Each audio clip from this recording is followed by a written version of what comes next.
Hi guys, James at RampantLionReviews again for you today with another beer review. For this one we are going to stick to Sweden and we're going to return to a brewery that has featured on the channel a couple of times before. This is going to be review number 3 from these guys if memory serves me correctly, and it's also going to be my first dark beer from them as well. And I always feel that if you're trying beers from a new brewery you need something from the light end of the spectrum, something from the dark end of the spectrum, and a lager is always a bonus as well. But if you have those beers of those kind of 3 varieties, you know, you are going to get a good feel for what a brewery is all about. But for this one then, we are going to head to a little place called Motala, which is right on the banks of Vättern, one of the Great Lakes of Sweden, kind of to the northwest of Linköping, right in the middle of the bottom third of Sweden, if we can describe it as such. But that means that we are going to return to Prins Hantverksbryggeri, or Prins Hantverksöl. I'm never sure exactly how to refer to this brewery. But the beer that we're going to have a look at today is called Tsara. It comes in at 12% ABV, so it's a bit of a monster. Imperial Stout, or to be more specific, a Russian Imperial Chocolate Coffee Bourbon Oat Milk Stout. So yeah, a little bit of a mouthful there, but I think it should be very, very interesting. I love milk stouts. I love coffee stouts as well, and yeah, I think this one should just be really, really interesting. The other 2 beers that I had from this brewery before were both New England IPAs. The last review that I did from them was back in April of 2020, and that was called Long Live Sixteen, and that, I can't remember if that was a fruity New England IPA or if it was just a regular one, but it was, you know, solidly done. And this one was recommended to me actually by the owner of the brewery, who seemed to enjoy my other videos that I did for him. So hopefully he enjoys this one. I hope that this beer is as good as the other ones I've had from him before, and I hope that you guys enjoy my take on it as well. Definitely nice to return to these guys. This brewery, this beer, was released as part of the Lokales Muskelid assortment for January of 2021, but I believe this might be the second iteration of it, and it was released at some point in 2020 as well actually.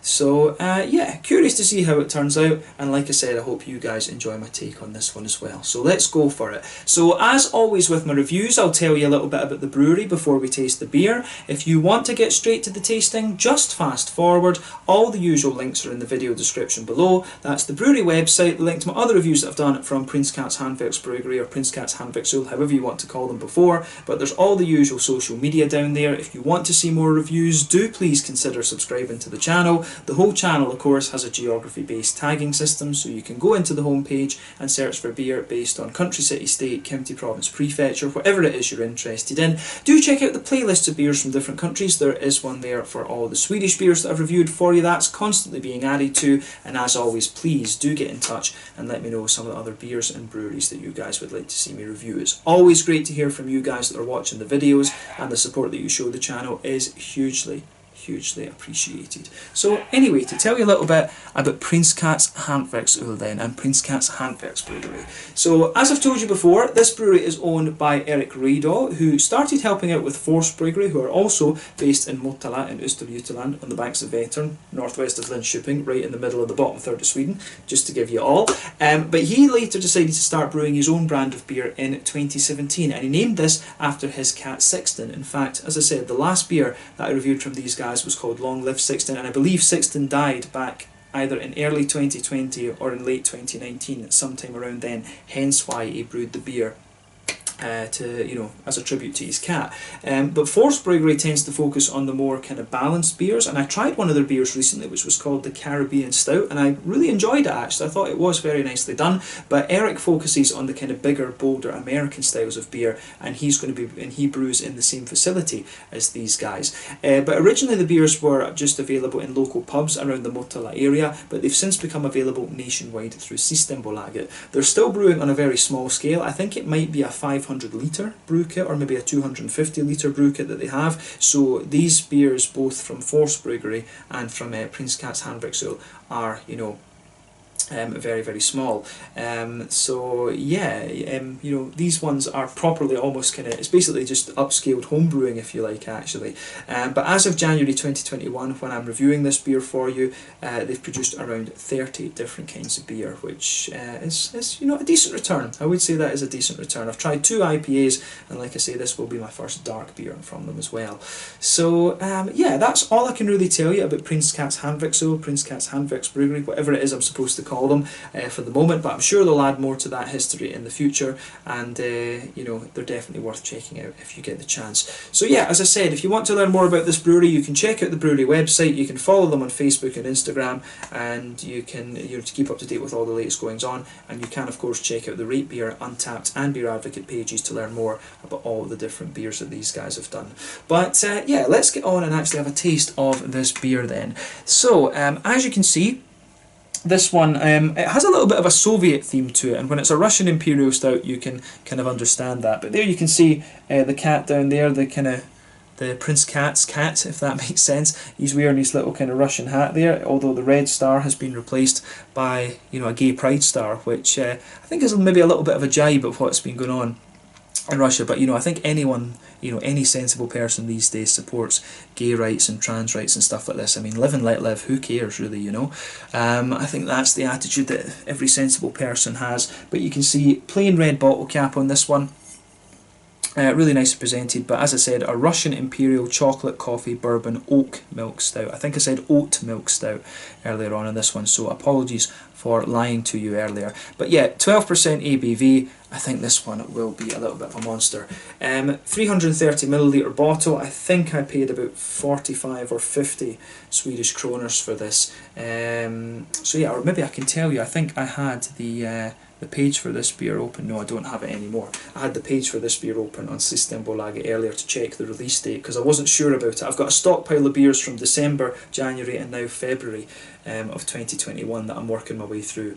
And yeah, but I would guess that this beer was maybe around 55, maybe 60 Swedish kroners, let's assume 60. So yeah, about €6. That will be about £5.25, £5.50 sterling. And for those watching over in the States, it will be like, you know, maybe about $6.50 or something for the bottle. But yeah, 12% ABV this one, a bit of a monster. I think it should be really, really interesting. So let's get it out and we'll get on with the taste, and then I'm really curious to see what this has in store for us. Yeah, a little bit of smoke on the opening there, and we'll get it out and into the glass. I'll tell you something, when you open this beer up, it smells absolutely lovely, but a big 12% barrel-aged beast of a beer. So yeah, awesome. But it says on the side here that Tsara is an Imperial Stout that we have put extra ingredients into to give it a big, you know, an even bigger taste. It's the yeast among other things is added to with coffee from the roastery in Vadstena. So it's satisfying. So yeah, that should be pretty cool actually. Yeah, and there we go.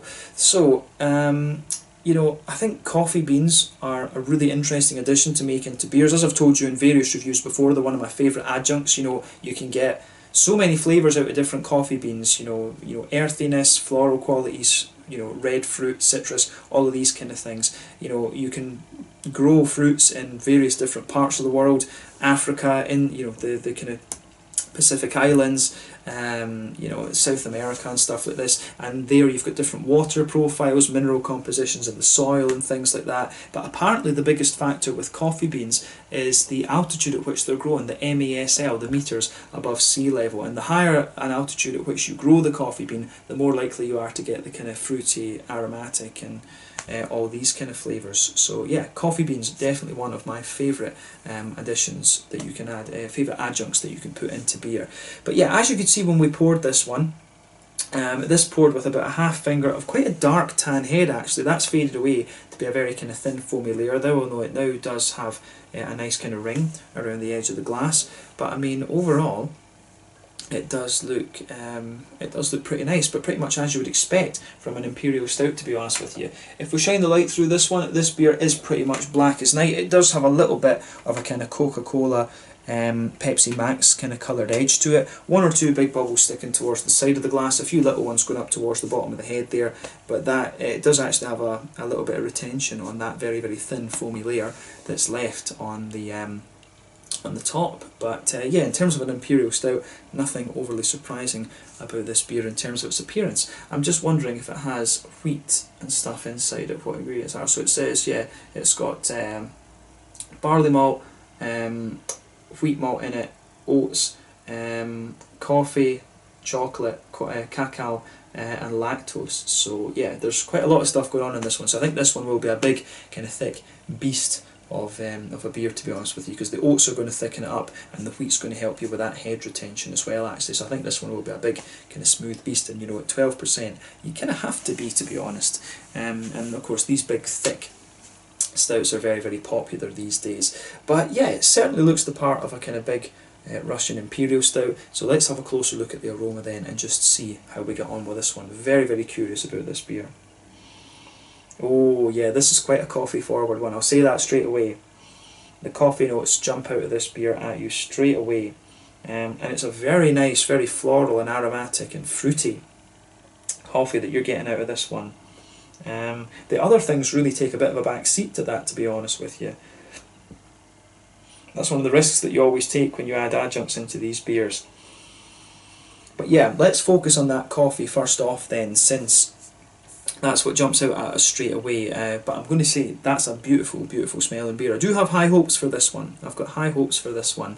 And you know, as I've told you before, you can find some real gems from these very, very small Swedish breweries. There's 700 breweries in Sweden these days. You know, and a lot of that is due to how strict the alcohol laws were in years gone by. The quality of home brewing got very good as a result of that, and now a lot of them are turning professional, and to survive you've got to have a good quality beer. So make sure you try some stuff from these very small Swedish breweries. One of the other beers that this, just going from the aroma, that this reminds me of would be the Dubbel La Bomba from Forsbryggeri in Östergötaland to the west of Stockholm. This one kind of reminds me of that, like a really just kind of unique discovery almost. But yeah, the coffee that you get out of this one, I don't really find the coffee in this beer earthy at all. It's got a very big kind of aromatic quality to it. There's a bit of floral quality in there, but it seems to have a very big blend of like red fruity quality, but also quite a citrusy zest to it as well, which is very interesting. So just a tiny bit of earthiness, big floral character, a good chunk of red fruit, and then just a little kind of citrusy, zesty edge to it. It's crazy actually how much aroma is coming out of the coffee in this beer.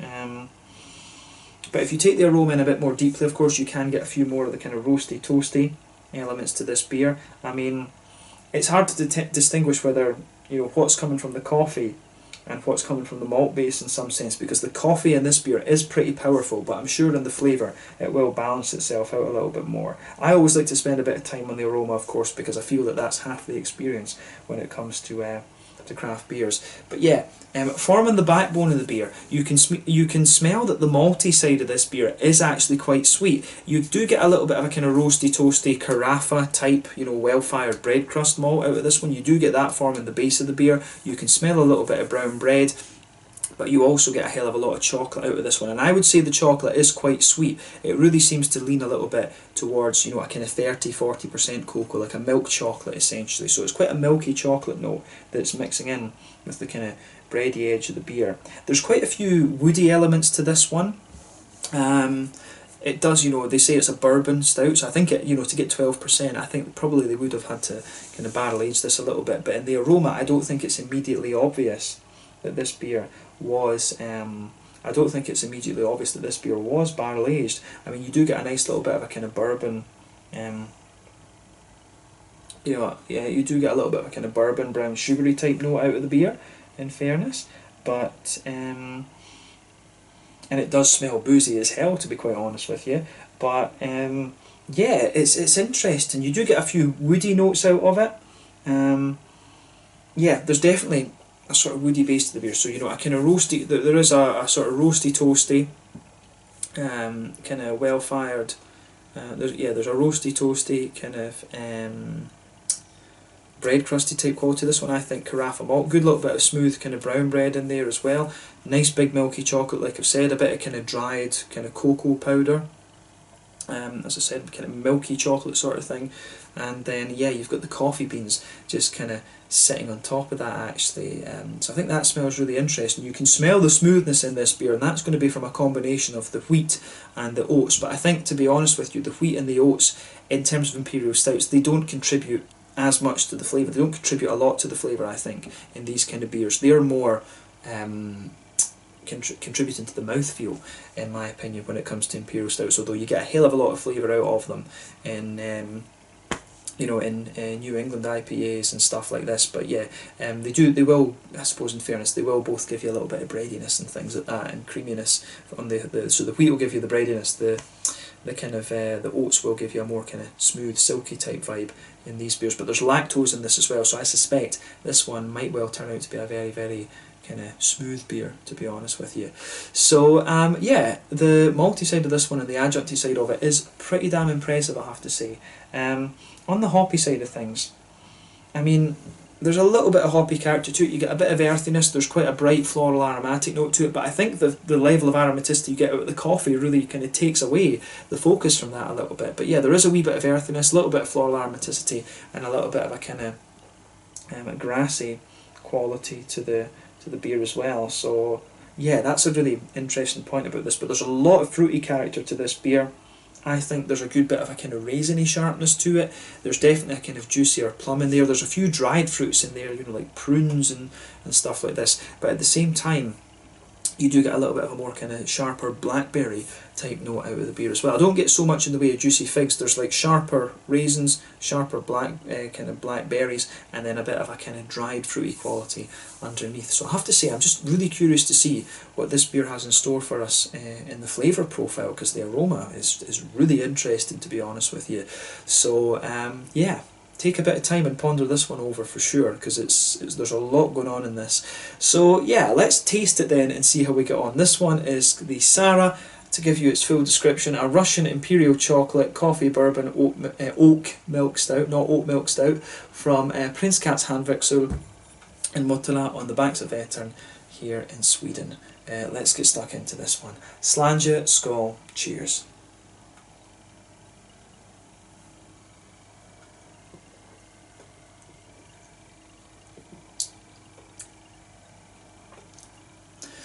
Yeah,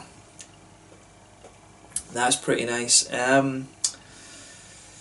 This beer, it's got a big, it actually gets quite dry.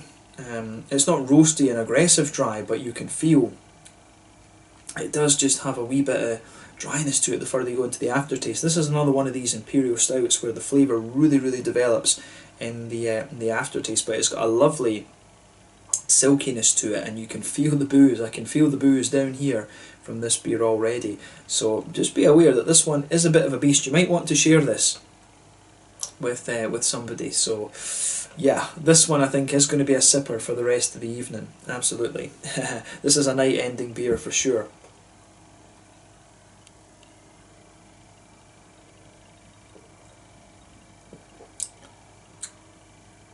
Yeah, I'm just going to say thumbs up to Prins Hantverksöl on this one. There's it's definitely a beer for me that's all about the aftertaste. I mean, you get different things coming out of this one at different points, and it's so big and oily and silky, and I mean, you've got so many elements to it that are going to thicken it up. You know, the oats, you've got the wheat. If it is barrel aged, because it doesn't say that explicitly on the label, but it says, you know, bourbon oak. Maybe they could put wood chips into it. That's the other option, to be honest with you. You know, the thing is, if you barrel age a beer, some of the mouthfeel goes away. It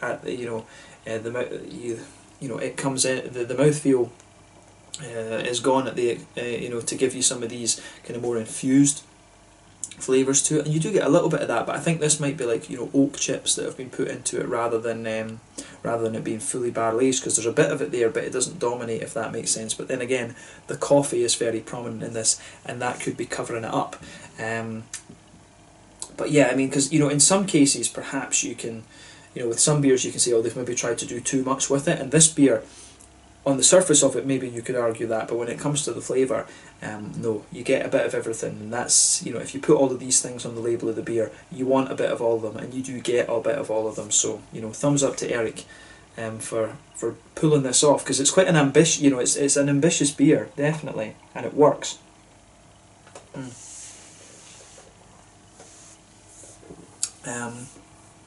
But yeah, that's very nicely executed.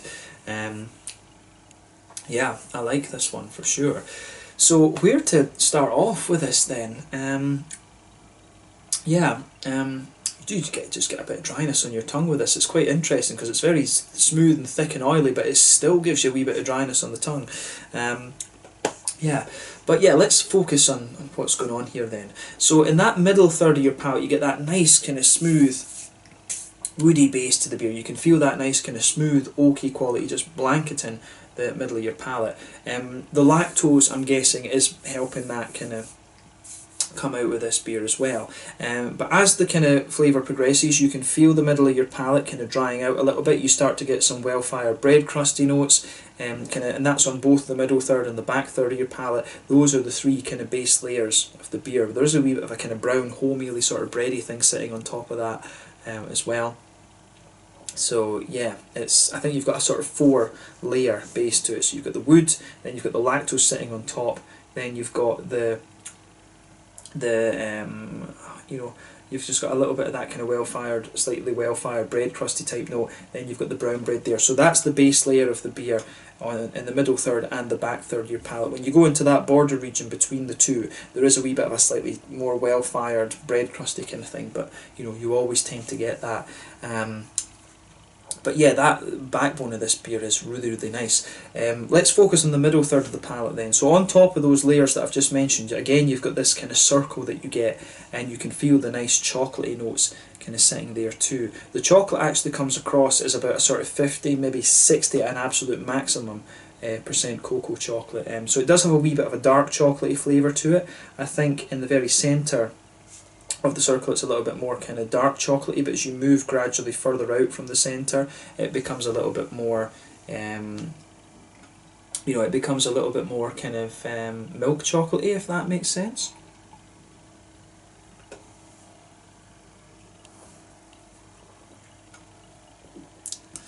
So yeah, in that middle third of your palate you've got that chocolatey layer.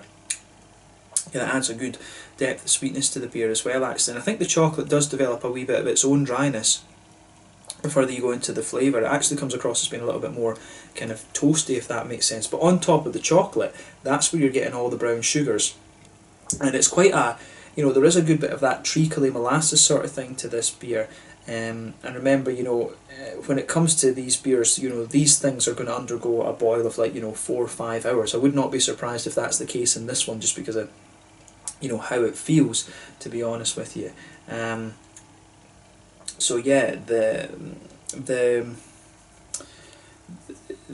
brown sugary notes are just sitting on top of that kind of chocolatey layer in this beer as well. And in the very centre of your palate, you do get a little bit of that very, very strong dark treacle molasses. But as you move just out from the very, very centre of your tongue, it's a little bit more kind of sweet and caramelly. And you've almost got this kind of, those two layers that I've just described for you, the chocolate and the brown sugar, they kind of sit on top of the bread and everything like that.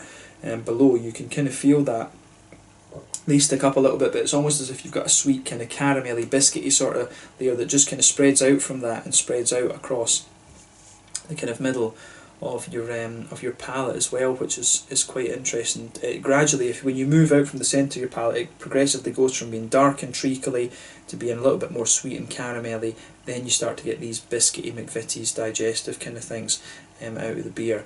But yeah, as you go into that back third of your palate, you can definitely feel at the very back of the tongue, you can feel a little bit of the wheaty bitiness coming out of the beer. There's definitely a little bit of that there, as well as a little bit more of a kind of black malt, and you can feel that the breadiness is sort of thicker.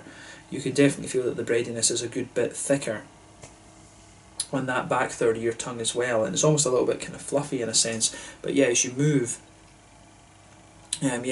kind of further forward, it just, you can feel that the thickness just drops away a little bit as you reach that border region between middle third and back third of your palate, and then that's when you get these other layers that I've just been talking about. And the thing that I guess we haven't mentioned would be the oats. And I think probably the oats, as I say, the oats don't contribute so much to the flavour, and wheat doesn't either. I don't think oats and wheat contribute so much to the flavour in these beers, but they are more of a kind of mouthfeel element. They make the beer seem a little bit more kind of bready and things.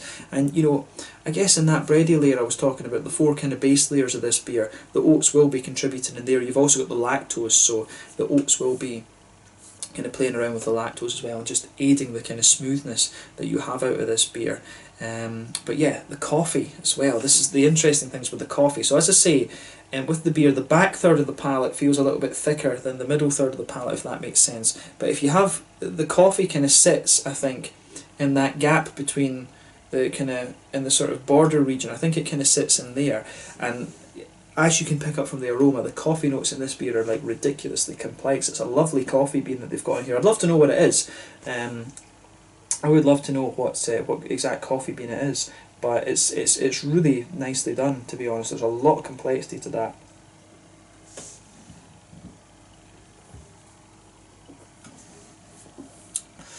So yeah, for the coffee bean then, the coffee bean kind of occupies that border region, and it kind of gets thick. It's thicker towards the back. The coffee bean always kind of smooths out the drop in thickness of the beer, but the coffee, I think, sits in that border region between middle third and back third of your palate.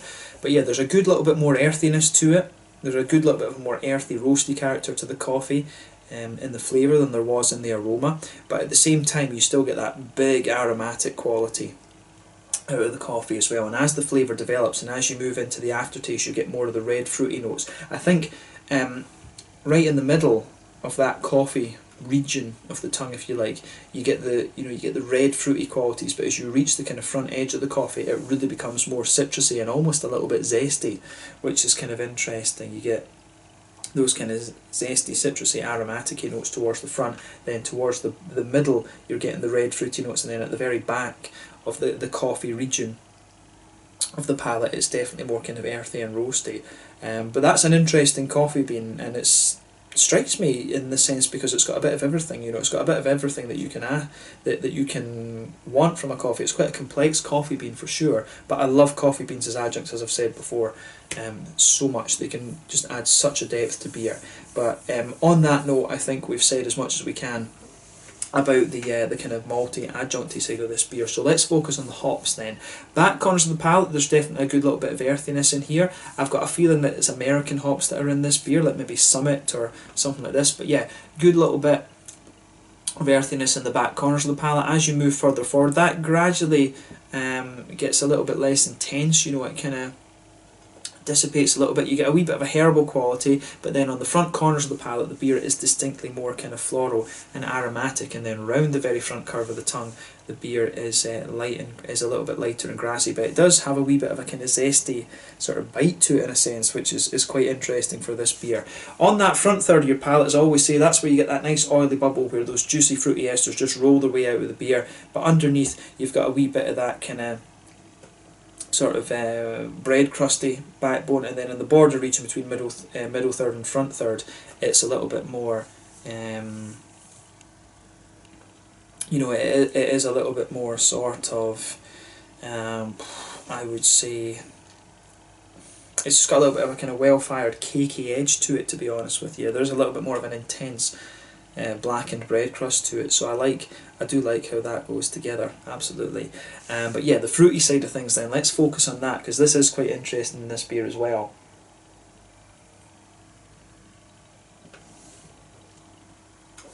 So yeah, when you take this one in, you've got a nice sharpness to it. Like, you have got a little bit of a kind of raisin, you do get a little bit of a raisiny sharpness when you take it in, but you've got those juicier kind of plummy notes underneath. I feel the plummy notes in this beer are quite intense, so that back half of the front third of your tongue, there's a lot of kind of oily, juicy plums in there, and those linger there in the palate for quite a while, and it's as you reach the kind of front half of the front third of your tongue, it really has a little bit of an almost slightly tart and slightly sharp blackberry note to it. The fruits are quite straight shooting for me. Like, quite often with these kind of big beers like this, you can get a good level of complexity to the fruits, but for me, no, it's sharp, sort of sharp raisiny notes, big juicy plum underneath, and then on the very edge of the tongue it's a bit more of a kind of sharper tart blackberry note. So yeah, this beer, to be honest with you, is full of surprises, and I can feel the booze going to my head a little bit with this one as well, actually. But 12%, that's not a surprise, to be quite frank. But what we can say is that it's a lovely beer, and it's definitely worth enjoying as well. It's a sipper. This one is an absolute sipper of a beer. So yeah, I'm just going to say thumbs up to Prins Hantverksöl for this one. And I think that on that note, I think we've described the flavour pretty much as we can. So yeah, mouthfeel. As I've said before, this beer is a big, kind of oily, but still very silky monster. It's full-bodied. It's pretty much the top end of full-bodied, this beer. I would love to know how the bourbon side of things has been done, because pardon me, I'm in two minds about that side of it. I do wonder maybe they could have used oak chips, because it doesn't give the full impression of being like barrel aged in a sense, because the infused flavours are not as strong almost. So maybe they've used oak bourbon, you know, like oak chips, bourbon soaked oak chips or something like that. Although I can't see bourbon soaked oak chips being a thing. I think they would just use a barrel. It's a lot easier, and it's a waste of a barrel. You know, it's a waste to cut up a barrel to give you these oak chip kind of things.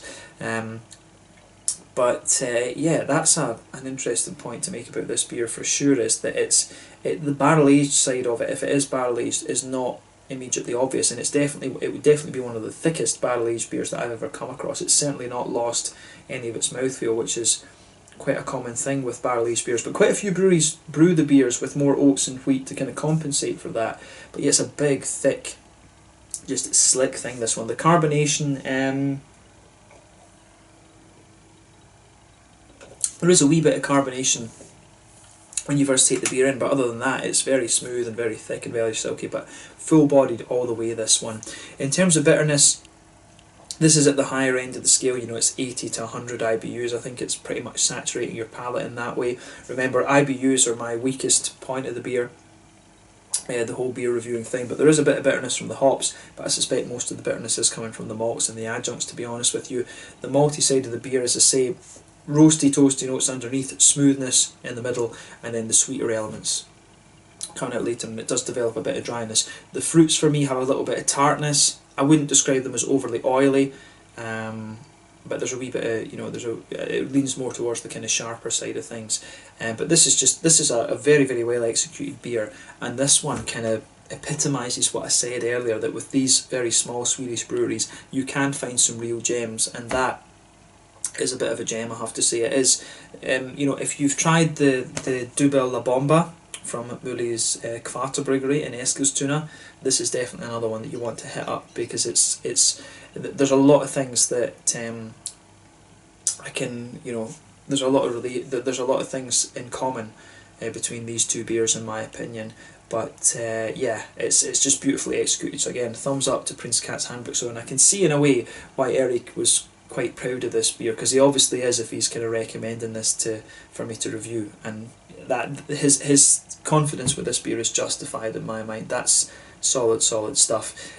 So yeah, I think we should round off the review there, because I can really feel the booze going to my head with this one. 12% though, just a monster. But yeah, once again, thank you for watching my beer reviews. Until the next time, please like, subscribe, share, all the usual YouTube stuff. Let me know your own thoughts on this beer in the comment section below. Let me know what your favourite beers are from Prins Hantverksöl. I think this is a really nicely executed beer. It's you know, it's got everything you want. Big silky mouthfeel, a little bit of you know, some interesting fruity characters, lovely balanced malt base, and you know, a little bit of bitterness too as well. So yeah, just beautifully executed. So Prins Hantverksöl in Motala, just to the northwest of Linköping on the banks of Lake Vättern. Awesome beer. This one was the Tsara, to give it its full title, Russian Imperial Chocolate Coffee Bourbon Oak Milk Vanilla Stout. Mouthful, absolute mouthful, but a beautiful beer. So yeah, thanks for watching. Check out all the links that I've mentioned below, and I'll catch you guys in the next one. Slanja, skål, cheers.